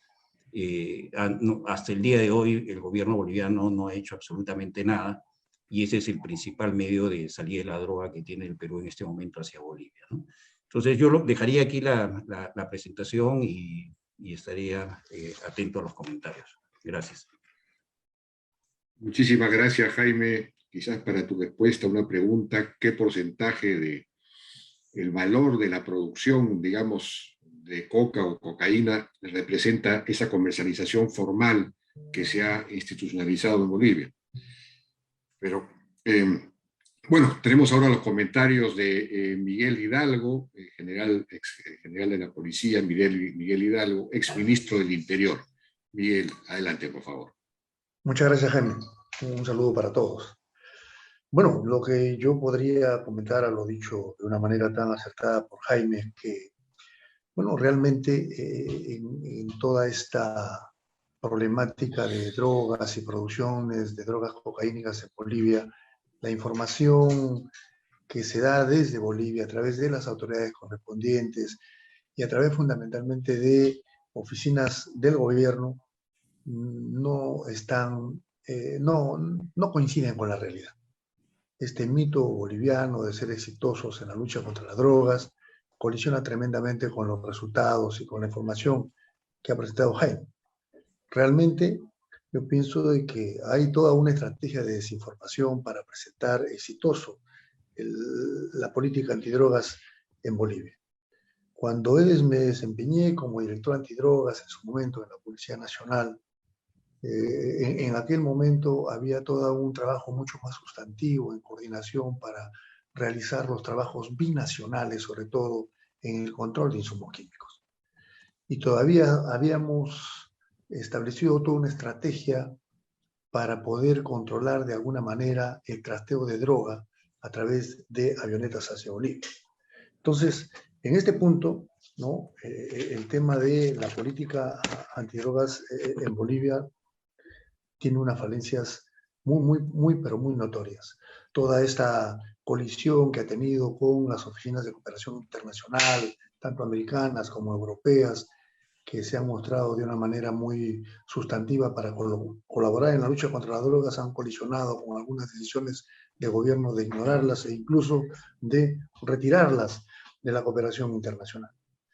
Hay una clara expansión de los cultivos de hoja de coca y un 15% de sembríos que se han extendido, sobre todo en algunas regiones como Yungas en La Paz, donde hay más o menos el 62% de este crecimiento, un 36%, por ejemplo, en el trópico de Cochabamba, y un 2% en el norte de La Paz, ¿correcto? Y esta última información es de pleno conocimiento de las autoridades bolivianas y también es un secreto a voces, pues, en el pueblo boliviano. La producción de cocaína, como muy bien lo ha manifestado Jaime, está superando pues las 300 toneladas al año, ¿no? una provisión mucho más sustantiva que en años anteriores, lo que evidencia que la política antidrogas en Bolivia creo que no está funcionando y al parecer hay una escasa voluntad política para combatir el narcotráfico por parte de las autoridades. Les comentaba momentos antes que se realizaban operaciones conjuntas dentro de estos tratados binacionales que teníamos con Bolivia y hacíamos incluso operativos con Brasil también, ¿no? Entonces, hay todo un trabajo allí muy liviano de parte, considero, de parte de las autoridades bolivianas en el tema de la droga. Sí, es verdad que el modelo de comercialización de hoja de coca legal en Bolivia está bien estructurada. Hay toda una organización de comercializadores de hoja de coca de manera legal a través de privados o de grupos de comerciantes de hoja de coca. Más o menos unas 25.000 toneladas de hoja de coca aproximadamente están en este tipo de negocios. Sin embargo, lo que no se dice es que es un gran porcentaje de estas 25.000 toneladas, casi el 5%, incluso se desvía al narcotráfico, ¿no? Entonces ahí tenemos una inclusión de hoja de coca legal que estaría involucrándose en el narcotráfico. Y lo que más nos ha preocupado siempre a nosotros del lado peruano es el tema cómo Bolivia se ha constituido en un pivot para poder distribuir cocaína tanto a América Latina y ser un país de paso hacia Europa. Tengo por ahí unas diapositivas, si lo podrían poner, por favor. Se lo he dado a producción para que lo ponga. Creo que ahí está, por ejemplo, ¿no?, el tráfico aéreo y de pistas clandestinas a la fecha que tenemos, por ejemplo, en Bolivia. Esta es una información que hemos podido obtenerla de un grupo de gentes que siempre nos reunimos para analizar el problema del narcotráfico en el Perú y en América Latina, sobre todo en Bolivia y en Colombia. Adelante, por favor.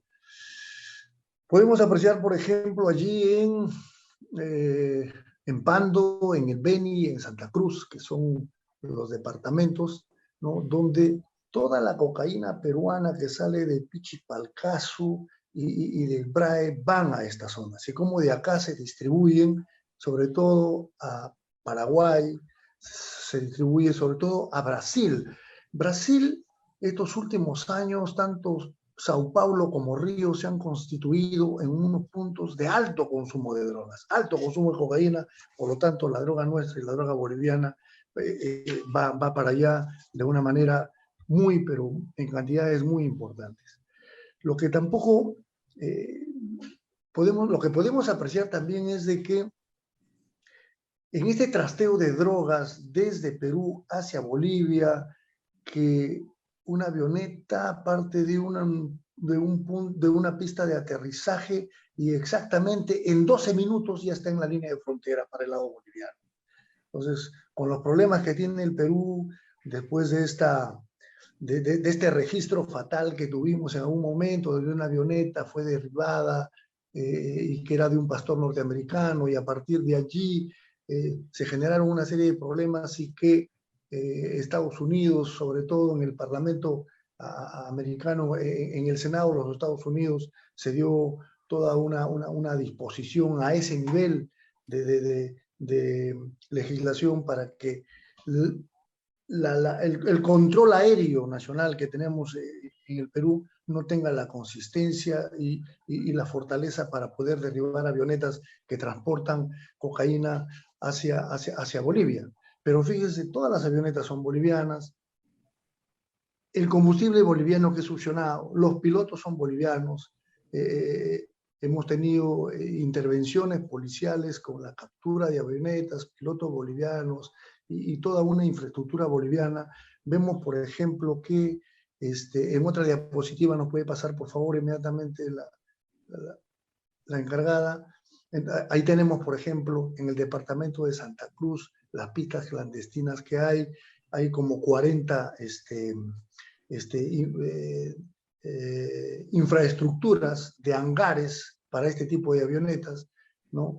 Entonces, el trasteo de droga de Perú hacia Bolivia es bastante fuerte.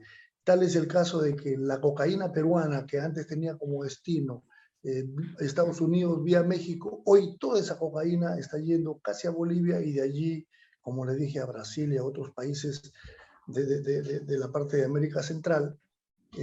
Solo el 5% de nuestra cocaína está yendo a los Estados Unidos, que relativamente es poco para lo que había antes. La otra diapositiva, la última, ahí lo tenemos. Por ejemplo, ese es en Pando, ¿no? En Nueva Esperanza, ¿no? Hay una provincia para Jaime y los amigos connacionales, hay una provincia también de Madre de Dios en el territorio boliviano. Tenemos toda esta infraestructura que hay en Bolivia relacionado con el trasteo de droga vía aérea. Entonces, decir pues que toda esta permisibilidad de las autoridades bolivianas con relación al trasteo de droga desde Perú, la poca producción en lo que respecta a grandes operativos antidrogas con una participación muy sustantiva de la cooperación internacional para que estas operaciones sean más exitosas en vista de que en el tráfico de drogas hay mucha participación de ciudadanos extranjeros, con poca información o pocas noticias relacionadas con investigaciones por lavado de activos con delito precedente de tráfico de drogas. No hemos visto tampoco en Bolivia, y con una infraestructura de tecnología que permita ser más eficientes en la captación de información, que permita a las fiscalías tener y formular carpetas fiscales mucho más sólidas en pruebas para poder denunciar a las organizaciones criminales. No vemos en Bolivia. Por lo tanto,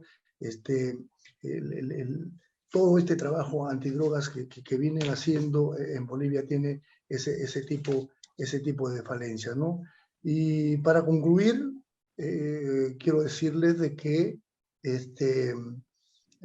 aspiramos a que pronto, sobre todo en el lado peruano, que como lo ha dicho muy bien el señor Prialé, que nos vienen momentos muy difíciles, y uno de estos grandes problemas va a ser la lucha contra las drogas. Ya hemos visto algunas acciones y comportamientos de algunos líderes políticos del actual partido de gobierno, incursionar en los valles cocaleros, hacer ofertas increíbles a las organizaciones cocaleras, que eso va a permitir, como dice Jaime, que se extienda las hectáreas de cocales en el Perú, y que al haber más coca va a haber más exigencia de ingreso de insumos químicos, más producción de drogas. Entonces, los problemas que se nos avecinan en el futuro son bastante difíciles, y ojalá haya la forma de poder, de alguna forma, parar esto, porque, como todos sabemos, pues, la droga el tráfico de drogas es un delito pluriofensivo y que conlleva, pues, a una serie de delitos conexos que generalmente aumentan las percepciones de inseguridad, y cuando no, los niveles de victimización pues son altísimos, y eso hace mucho daño a la imagen de un país como el nuestro, que desgraciadamente somos productores de drogas. Muchas gracias. Muchísimas gracias, Miguel Hidalgo, por tu participación en este foro muy interesante. Vemos pues que este eslabonamiento entre Perú y Bolivia en torno al negocio de la coca es cada vez más fuerte, y retroalimenta también, por supuesto, la política, y la presencia del propio Evo Morales en el Perú, pues está destinada en parte a reforzar ese eslabonamiento, que es muy peligroso para el Perú y para la humanidad. Rubén Vargas, por favor, expresidente de Devida, precisamente, y exministro del Interior. Adelante, por favor. Gracias, Jaime. Coincido con Jaime García respecto a el fracaso de la lucha contra las drogas en Bolivia. Es más, como también ya ha señalado el general Miguel Hidalgo, Bolivia se ha convertido no solamente en país productor, sino también en un país de reexportación de drogas cocaínicas que se aprovisiona desde el Perú. Sin embargo, a mí me gustaría hablarles un poco respecto al segundo tema que ya ha mencionado también Jaime y que creo que vale la pena sacar algunas lecciones, esta vez positivas, y se refiere a el sistema de la comercialización de la hoja de coca legal. Como bien ha señalado Jaime, en Bolivia se comercializan formalmente, legalmente, más de 20.000 toneladas de hoja de coca para consumo tradicional. Y en el Perú, que también tenemos consumidores de coca tradicional, según INEI, somos cerca de 6 millones de peruanos que consumimos la coca de manera tradicional y legal. A través de NACO solamente podemos comercializar 1.800 toneladas, exagerando 2.000 toneladas.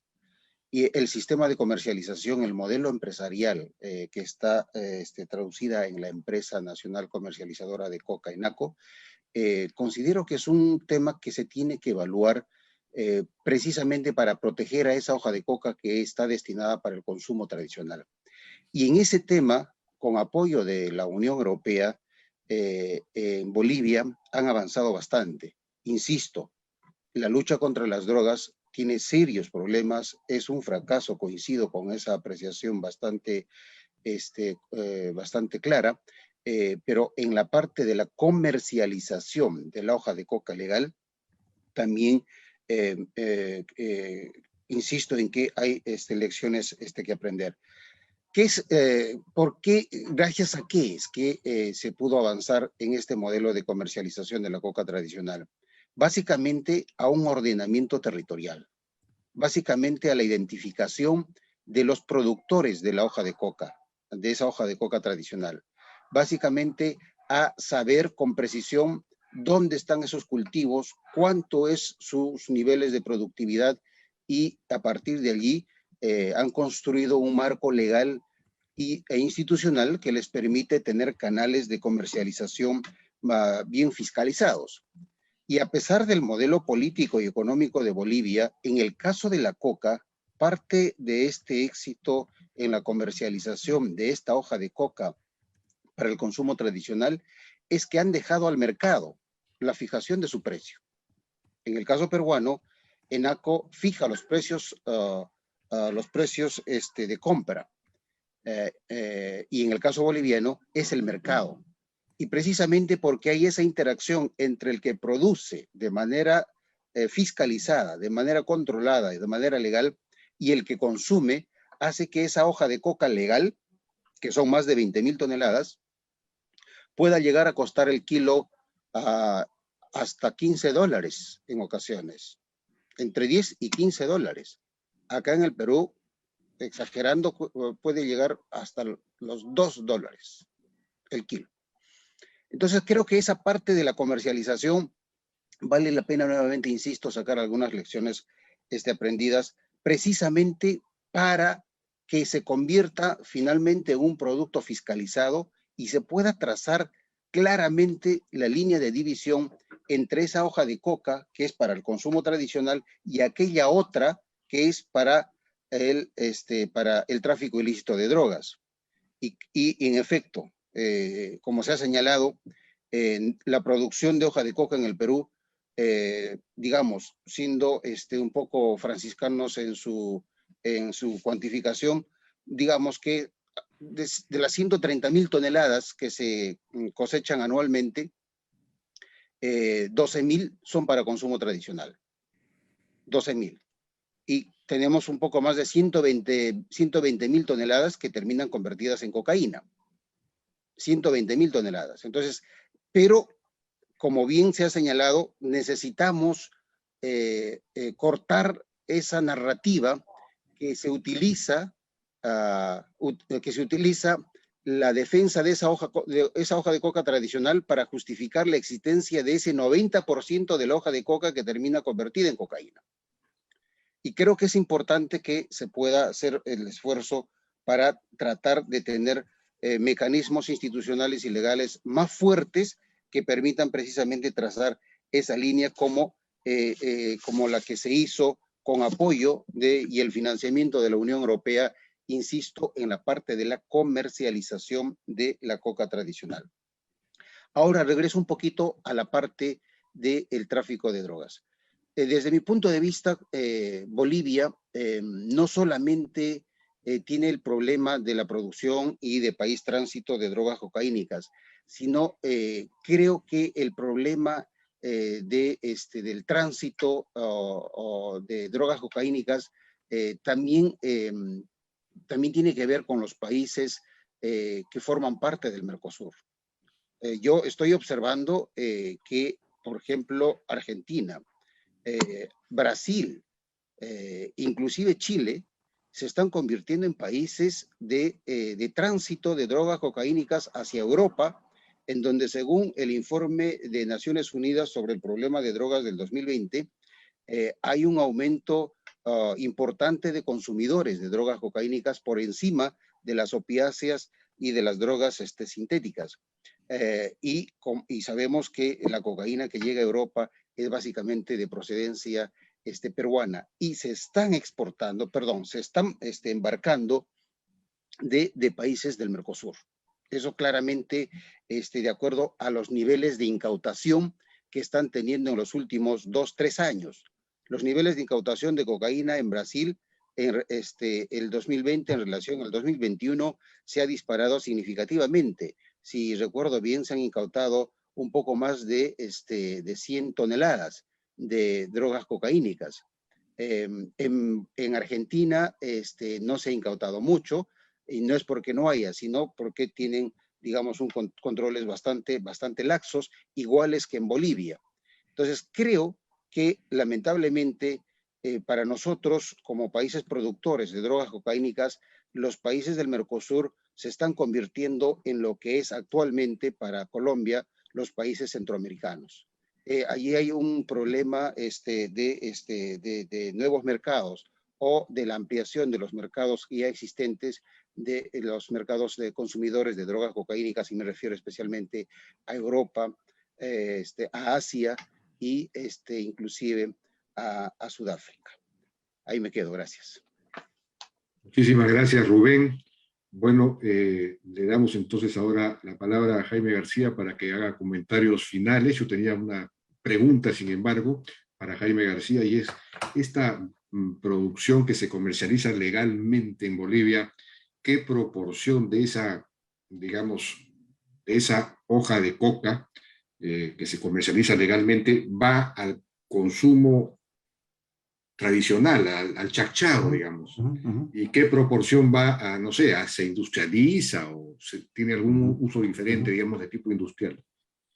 Bueno, Bolivia debe estar produciendo alrededor de 90.000 a 100.000 toneladas de coca. 24.000 van para consumo legal, la mayor parte de ellas a través del sistema de comercialización legal, ¿no? Hay un desvío de contrabando que es muy poco. De esas 24.000 que van para consumo legal, yo diría el 98-99% es para el consumo tradicional de chacchado. Ellos tienen más de 15 años tratando de promover la industrialización de la hoja de coca y no lo han logrado. En Perú se industrializa más hoja de coca que en Bolivia, de lejos. En Perú debe estar industrializando 1.500 toneladas, en Bolivia industrializan alrededor de 100 toneladas o algo menos, ¿no? Ha fracasado, no obstante todo el apoyo de Evo Morales y donaciones que han recibido de Venezuela. Yo quisiera simplemente agregar un elemento adicional para este rompecabezas del narcotráfico de la cocaína en Sudamérica, partiendo un poco de lo último que ha dicho Rubén, y es Colombia. ¿Qué es lo que está pasando en Colombia? Colombia ha alcanzado unos niveles exponenciales de producción de cocaína, pero en Colombia se está dando en los últimos 3 años con el presidente Iván Duque y con el apoyo de los Estados Unidos y el tremendo bloqueo aeronaval de los Estados Unidos en las costas del Caribe y del Pacífico, y con el apoyo de la Unión Europea y gran cantidad de dinero de parte de los americanos, y un nivel de interdicción que tiene Colombia que no lo tiene ni Perú ni Bolivia. En el 2020, Colombia erradicó 130.000 hectáreas de coca. Bolivia erradicó 1.700 y Perú erradicó 6.000. En el 2020, Colombia incautó 505 toneladas de cocaína. El Perú incautó 25 y Bolivia incautó 15. Entonces, lo que está viendo es un efecto de las rutas del sur. Se está reconfigurando el narcotráfico hacia el sur, hacia el Mercosur, donde el Perú y Bolivia juegan un rol central, por la fuerte presión que hay en el norte, salvo el caso de Venezuela, que es, digamos, la salida que tiene hoy día la droga colombiana en un corredor muy grande que es Venezuela. Entonces, esos son otros elementos adicionales a tomar en cuenta para explicar también por qué se está dando este fuerte movimiento de cocaína a través de Perú y Bolivia. Gracias. Bien, bueno, ha sido francamente muy interesante esta sesión, este foro. Hemos podido ver los distintos aspectos de la realidad boliviana y del llamado, digamos, del modelo boliviano. Imposible resumir, nuevamente lo repito, quizá decir que esa, digamos, narrativa demagógica de la nacionalización o la recuperación de los recursos naturales, la industrialización del país y todo lo demás, en realidad terminó llevando a la desindustrialización, en parte por enfermedad holandesa, tal como se ha mencionado acá, no solamente por digamos, los buenos precios, esa bonanza de precios internacionales del gas y de los hidrocarburos, que permitió ingresos excepcionales a la economía boliviana, pero que no se aprovecharon correctamente, se gastaron, digamos, se dilapidaron en redistribución social, pero ahora lo que se ha generado son grandes déficits, grandes huecos fiscales, externos de la balanza de pagos, etcétera, sino que además esa narrativa de la nacionalización, etcétera, sirvió para afianzar una asamblea constituyente que por su parte, por la constitución que produjo, ha terminado deteriorando la institucionalidad y los derechos de propiedad y el propio sistema judicial, lo que a su vez ha afectado pues la inversión privada. Por eso es que la inversión privada en parte en Bolivia representa un porcentaje tan reducido del Producto Bruto. Y entonces con poca inversión privada y con pocos ingresos derivados de un precio menor, digamos, del hecho de que las reservas de gas se han agotado porque gracias a la propia nacionalización ya no ha habido inversión, ya no ha habido exploración y por lo tanto no hay reservas, se han consumido las reservas.